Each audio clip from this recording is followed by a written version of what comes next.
It is very important that when someone crosses or violates your boundaries multiple times, you have to stand up and move away. To illustrate this, here's a mistake that I made in my life where I didn't walk away. Years ago, just before I had my spiritual awakening, I was feeling kind of lost and I don't have any career direction.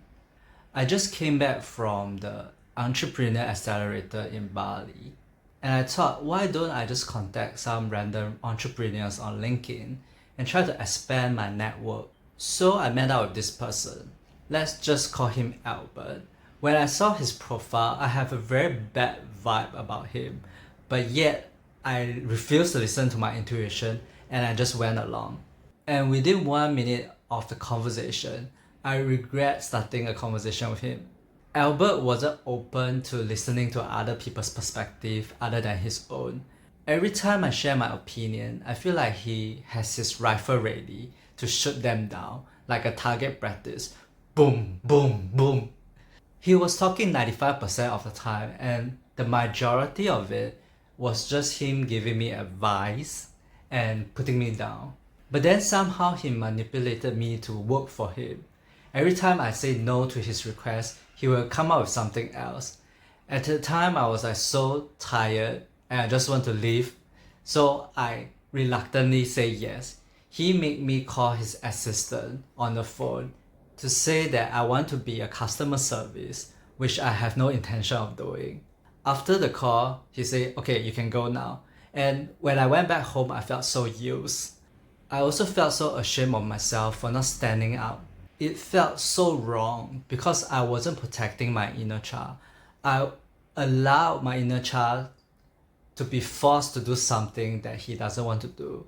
I was very disappointed with myself, but the next day, I decided to tell Albert and his assistant that I'm not going to turn up for the customer service job because it's so not aligned with my soul. And I felt that this time I really need to step up and protect my inner child. I know that if I take out this job, I will be hurting my inner child more.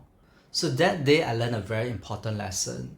When you set your boundaries, it doesn't mean that the other person will comply with your boundaries. Albert's goal is to get something out of me, and he did. No matter how many times I said no, he was able to turn it back into his own agenda. So I realized that saying no is not enough. You need to say no, and at the same time you need to start moving and walking away. My mistake is I say no in a very weak manner, and I continue to stay there, expecting him to say, okay, never mind, and giving me the permission to leave. I also learned a very important lesson. When I was in a state of shame, I attract people who causes more shame upon me. In the previous video, I talked about how I feel ashamed. You can watch this video that I made previously to learn more about it. But basically, because this shame I was feeling, I met Albert. Usually I met the best people. I meet people who are kind and nice and compassionate. My intuition already told me about the bad vibes, but I refused to listen to it.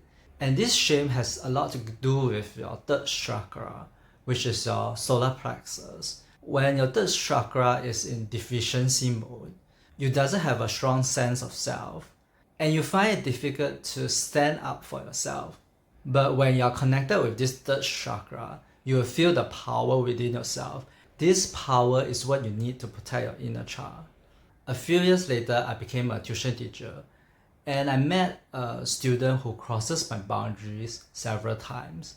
During one lesson, I just stood up and walked out of the class. It's not about professionalism, it's not about losing my cool. It's more about protecting myself. I realized that this child doesn't know how to respect other people's boundaries. And from my conversation with him, he doesn't respect his mom's boundaries too. He thinks he can get away from everything he does, but he doesn't realize that there are consequences. That night when I was in the shower, I actually had this creepy feeling that he would message me. And surely enough, when I came out, I saw his messages. He didn't have my mobile number, but I'm pretty sure he got it from his mom. So I text his mom immediately, please remove my phone number from your phone and also your son's phone and don't let him contact me again, otherwise I'll call the police. This sounds very harsh, but it is very necessary for the young boy to learn to respect other people's boundaries. Even when he was apologizing, he wasn't genuine, and I felt it as an empath. He must understand there is some consequences when you crosses other people's boundaries. That day I have to end the assignment because I felt a need to protect my inner child.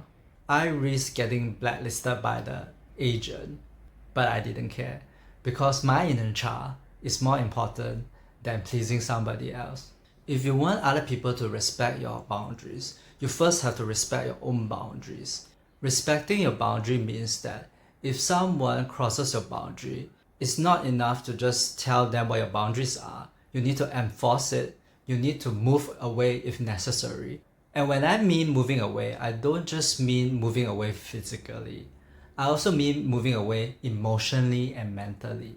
Even after I text Albert that I'm not working in his company, I was still thinking how mean he was. And I was still feeling ashamed of myself. Emotionally and mentally, I am still thinking about the situation. I am still connected with him. Moving away means you have to let go of the situation, both mentally and emotionally, and not let the situation continue to haunt you. No matter if you are codependent or empath, INFJ, forget about those times when you're not able to stand up for yourself and you feel ashamed of it. At this moment, when your inner child is in danger, you need to protect your inner child. If you're not sure whether you have moved on, watch this next video over here.